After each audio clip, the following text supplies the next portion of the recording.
Hi dear friends, दबंग math master के YouTube channel पर मैं नीरज कुमार आपका हार्दिक स्वागत करता हूं। दोस्त, आज मैं आपके सामने गणित पेडागोजी से संबंधित कुछ प्रश्न लेकर आया हुआ हूं, लेकिन उससे पहले आपसे कुछ बात करना चाहेंगे। देखिए, मध्य प्रदेश शिक्षक भर्ती पिछले 2-3 महीने से टलती आ रही थी और अब एक फ़ाइनल डेट आ गई है उसकी, जनवरी 2021 से उसका एग्ज़ाम होना है। अब आप सभी जानते हैं कि गणित पेडागोजी और गणित के विषय में जो है न्यूमेरिकल एबिलिटी से 15 अंक आते हैं और पेडागोजिकल इशू से 15 अंक के क्वेश्चन आते हैं। दोस्तों, ठीक है, आज मैं आपके सामने पेडागोजिकल इशू से कुछ प्रश्न लेकर आया हुआ हूँ।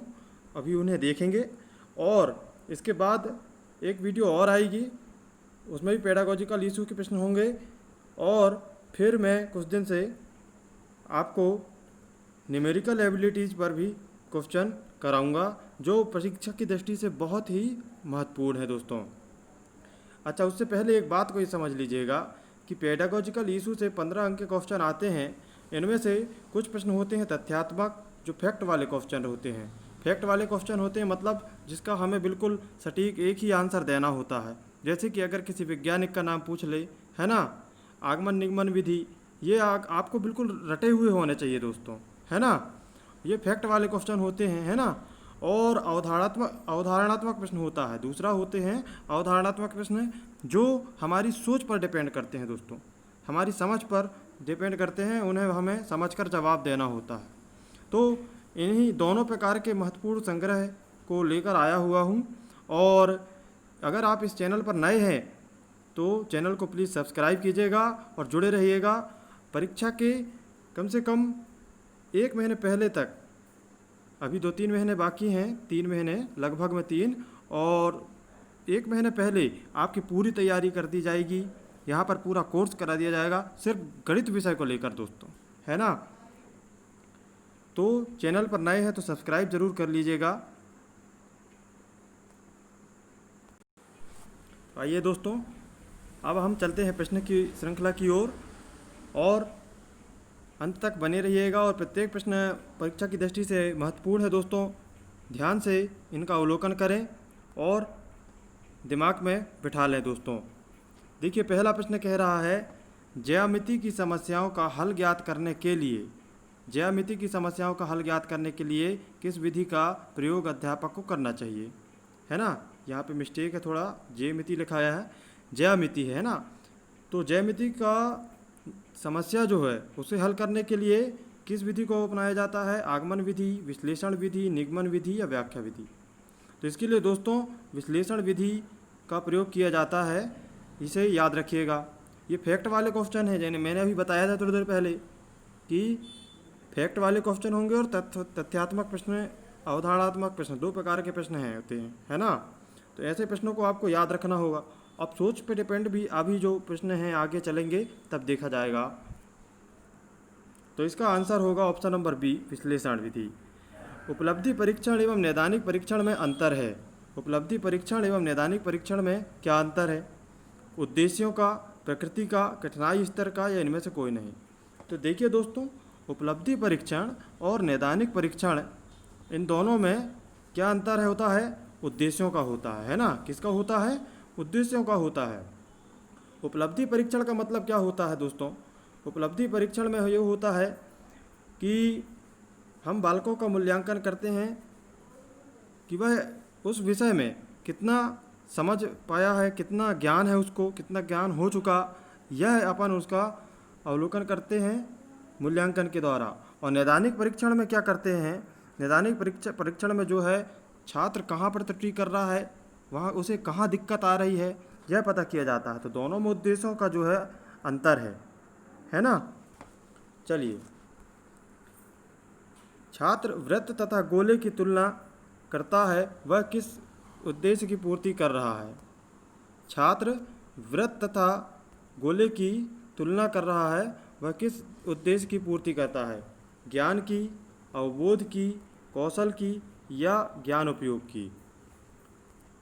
तो दोस्तों, अगर जब भी ऐसा प्रश्न बन रहा है आकृतियों की तुलना से संबंधित, तो आकृतियों की अगर तुलना की जाए तो वहाँ पर छात्र क्या करेगा, हमेशा अवबोध करेगा, है ना।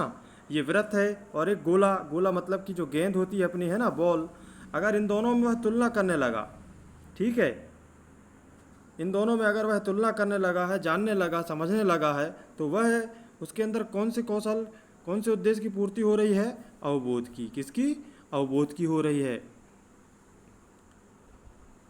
चलिए नेक्स्ट प्रश्न की ओर चलते हैं दोस्तों। क्वेश्चन नंबर 4, निम्नलिखित में से प्राइमरी कक्षाओं में रेखागणित अध्ययन का कौन सा भाग पढ़ाया जाता है?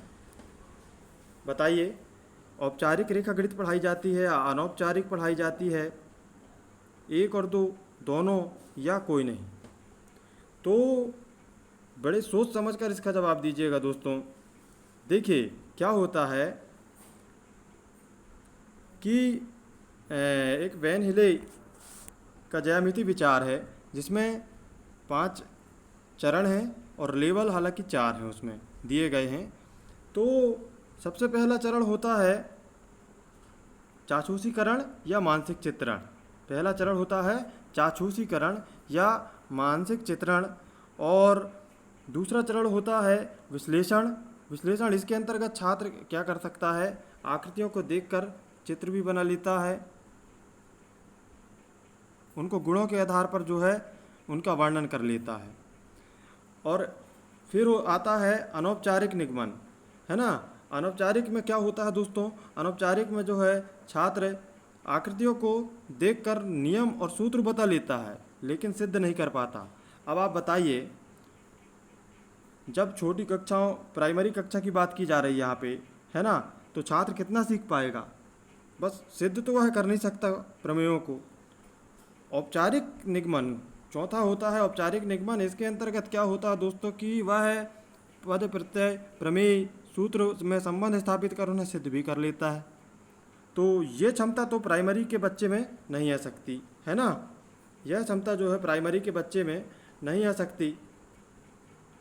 अनौपचारिक निगमन जो है, अनौपचारिक रेखागणित, वह बच्चा सीखता है। ऑप्शन नंबर बी इसका राइट होगा कि प्राइमरी कक्षाओं में रेखागणित अध्ययन का कौन सा भाग पढ़ाया जाता है, तो औपचारिक रेखागणित पढ़ाई जाती है ना। कौन सी? अनौपचारिक रेखागणित, सॉरी, यहाँ पे है अनौपचारिक रेखागणित पढ़ाई जाती है, औपचारिक नहीं होगा दोस्तों।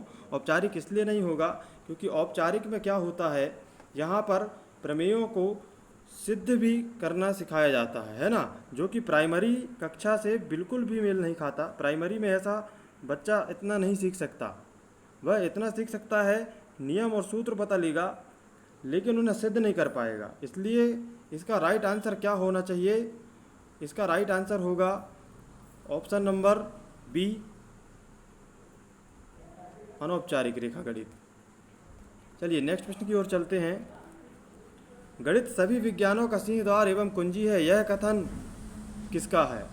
तो गणित सभी विज्ञानों का सिंहद्वार एवं कुंजी है, यह कथन है हागबेन का, रोजर बेकन का, प्लेटो का या रसेल का। दोस्तों अभी मैंने थोड़ी देर पहले बताया था कि 2 प्रकार के प्रश्न बनते हैं, तथ्यात्मक और एक अवधारणात्मक। फैक्ट वाले क्वेश्चन होते हैं कुछ, और जो कुछ समझ पर आधारित।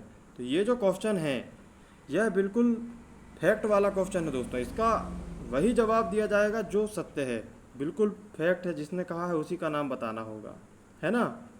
तो देखिए, गणित सभी विज्ञानों का सिंहद्वार एवं कुंजी है, यह कथन था रोजर बेकन का। किसका था? रोजर बेकन का है, ठीक है ना। नेक्स्ट प्रश्न की ओर चलते हैं। गणित सभ्यता एवं संस्कृति का दर्पण है, यह कथन किसने कहा? गणित सभ्यता एवं संस्कृति का दर्पण है, यह कथन किसका है दोस्तों? हागबेन का है। ये सॉरी यहाँ पे मिस्टेक है, यहाँ पे होगा हागबेन, है ना। हागबेन, रोजर बेकन का है, प्लेटो का है या स्मिथ का है?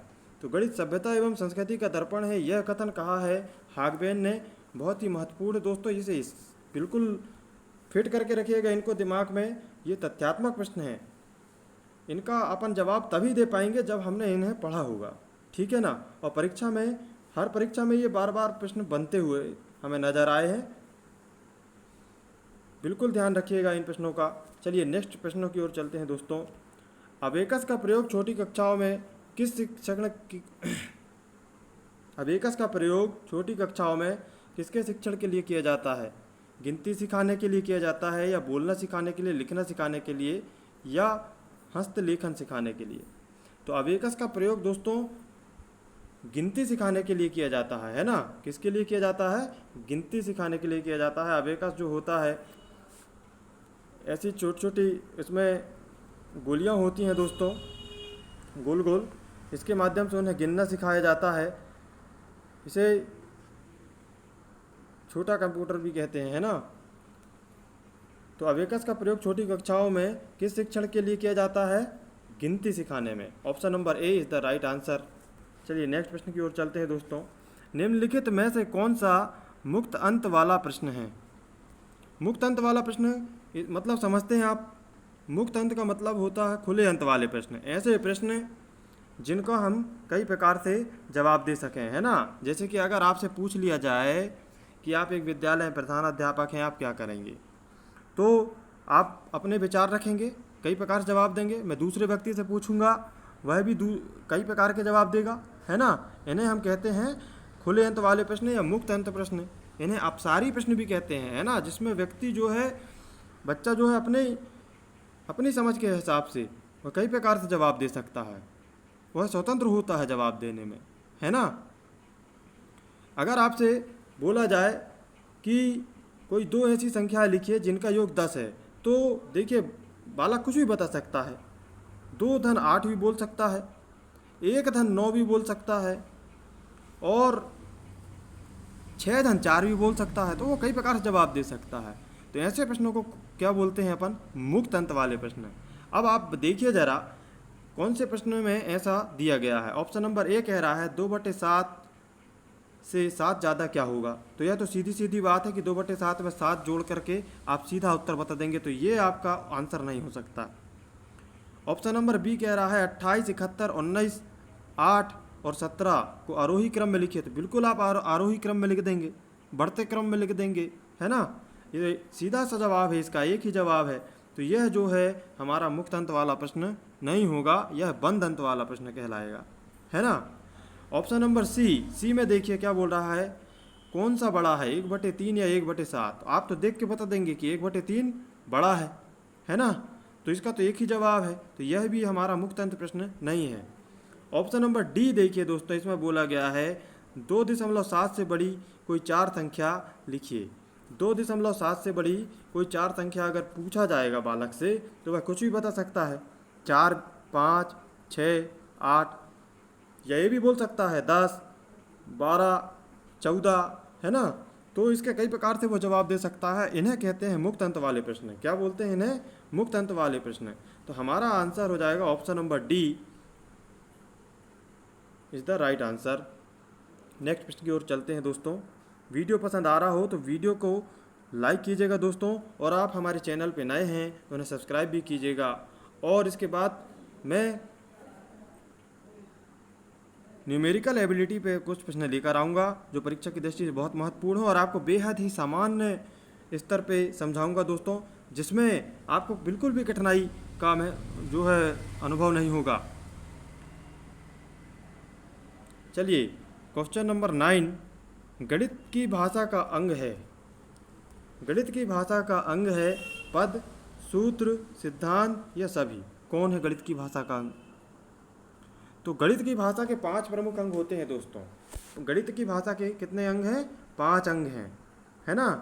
कौन कौन से? पद, प्रत्यय, सूत्र, सिद्धांत, है ना? सूत्र, सिद्धांत और चिन्ह। गणित की भाषा के कितने अंग हैं? 5 अंग हैं, पद, प्रत्यय, सूत्र, सिद्धांत और चिन्ह। और आप यहाँ पे देखिएगा 3 जो दिए हुए हैं, पद, सूत्र, सिद्धांत, ये सभी जो है हमारा राइट आंसर हो जाएगा। इसे भी ध्यान रखिएगा। एक प्रश्न और आपका यहाँ से तैयार होता है कि गणित की भाषा कितने अंग हैं? 5 अंग हैं, और इनका क्रम भी याद रखिएगा, पद, प्रत्यय, सूत्र, सिद्धांत और चिन्ह। इनको क्रम से भी पूछा जाता है दोस्तों। तो ये आपके 2-3 प्रश्न यहाँ से बन जाएंगे, ठीक है? इन्हें याद रखिएगा। नेक्स्ट प्रश्न की ओर चलते हैं। किस प्रकार के मूल्यांकन का मुख्य अभिप्राय विद्यार्थियों को फीडबैक देना है?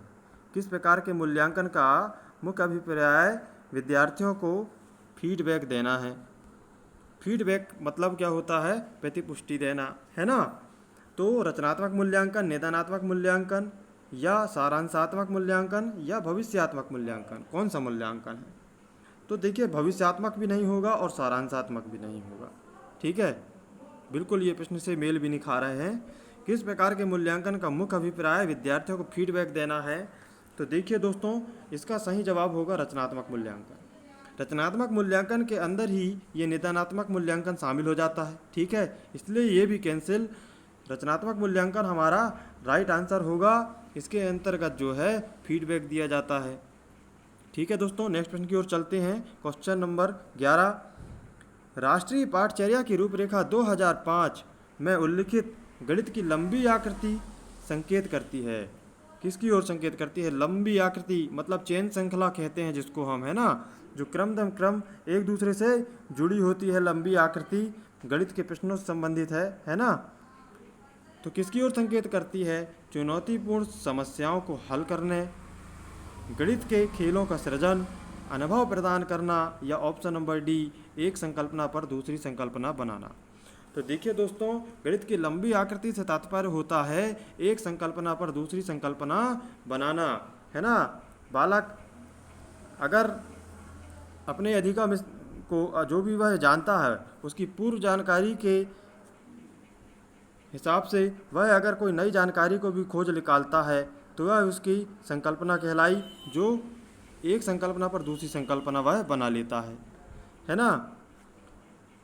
तो राष्ट्रीय पाठचर्या की रूपरेखा 2005 में उल्लिखित गणित की लंबी आकृति किसकी ओर संकेत करती है? एक संकल्पना पर दूसरी संकल्पना बनाना। यही हमारा राइट आंसर होगा, ऑप्शन नंबर डी। क्वेश्चन 12 क्या कह रहा है? प्रिया गणित प्रश्न करने में निपुण है। प्रिया जो है गणितीय प्रश्न करने में निपुण है। उसमें किस प्रकार की बुद्धि की अधिकता है? भाषाई बुद्धि है, तार्किक बुद्धि है, अंतर्वैयक्तिक बुद्धि है, या मनोगत्यात्मक बुद्धि है?